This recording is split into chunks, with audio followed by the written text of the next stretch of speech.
ট্রলারে আসলাম আমরা এখন এটাকে ঘাটে ভিড়ানোর জন্য, মানে আমাদের নামার সুবিধাতে ঘাটে ভিড়ানোর জন্য অনেক চেষ্টা করতেছে মাঝি ভাই। মানে অনেকগুলো তো এখানে আসলে, এই জন্য আসলে এগুলোর জন্য এটা ঢুকতে পারতেছে না।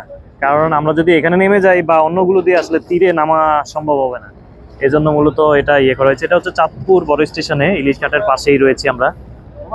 এবার কি এগুলো দিয়ে না ভাই? এই যে আমরা একটা থেকে আরেকটাতে চলে যাচ্ছি। ঝুঁকিপূর্ণ, বিশেষ করে মহিলাদের এবং বাচ্চাদের ক্ষেত্রে একটু সাবধানতা অবলম্বন করবেন।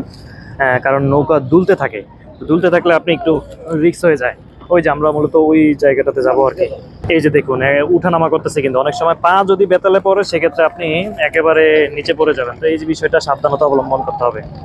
এই যে আমরা এখন, এটা একটু দূরে চলে গেছে, এই জন্য মাঝি ভাই আমাদেরকে একটু কাছে এনে দিতেছে। এই যে দেখেন উঠানামা করতেছে, এই যে উঠানামা করতেছে, এইভাবে কিন্তু পড়ে যায় অনেকে নদীতে। তো এই বিষয়টি একটু সাবধানতা অবলম্বন করবেন। এই যে আমরা চলে যাচ্ছি। আল্লাহ, অবশেষে আমরা তীরে আসলাম।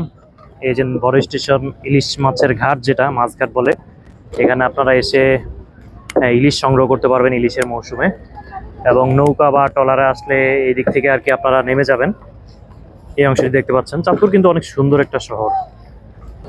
আমরা অলরেডি তীরে চলে আসছি। সবাইকে অসংখ্য ধন্যবাদ।